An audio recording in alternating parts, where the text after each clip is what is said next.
Shalom and welcome to 2 Minutes of Torah. This year is entitled Parsha Mishpatim Metunim B'din Part 2. Thinking things through clearly. It's the second part.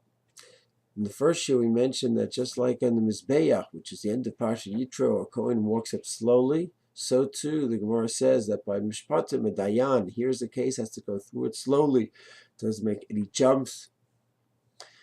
It's step-by-step thinking, and this is not only for Dayan, anyone, any parent that's dealing with two kids who are fighting, any boss that's dealing with colleagues, neighborly issues. Think it through here clearly, case by case, fact by fact, and only then make a decision.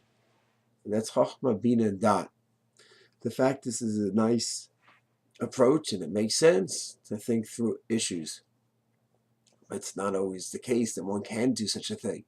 Example, if anyone reads in the Startup Nation description of some of the innovations in Israel, and specifically some of the challenges we had during wars. There's one example about the Sagar tragic case in the Yom Kippur War where we were caught off guard, and tank after tank was being picked off, and it was not from other tanks. They didn't know what was going on.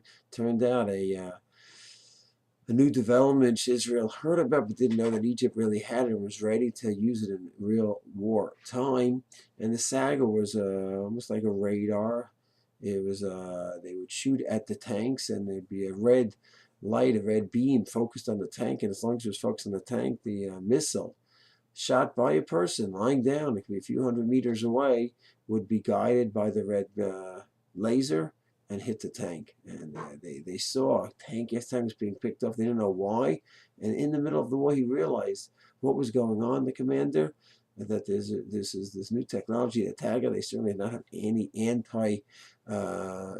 They didn't have any anti-Sagar technology to deal with it.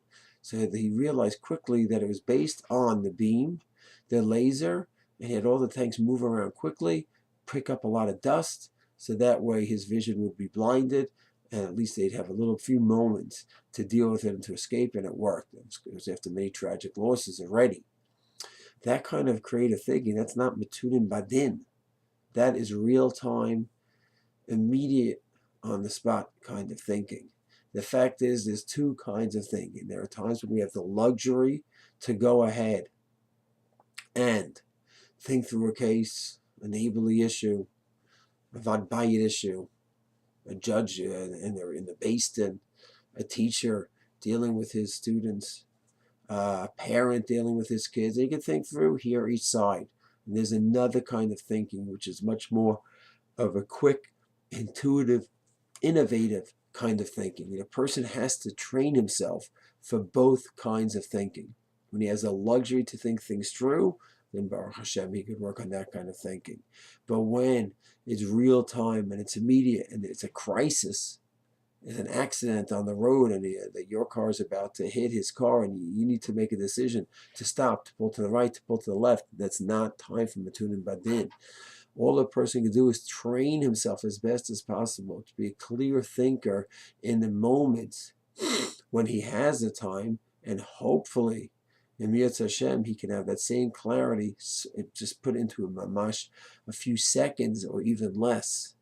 And he has to develop not only his critical thinking, his intuitive thinking, but also his composure to be able to remain calm, even under pressure of a danger or any other kind of fears that could come from the case in front of him. Mirz Hashem a person should be successful in developing both the clear, analytical, slow, thought-out thinking, and that quick, intuitive thinking as well. Shalom.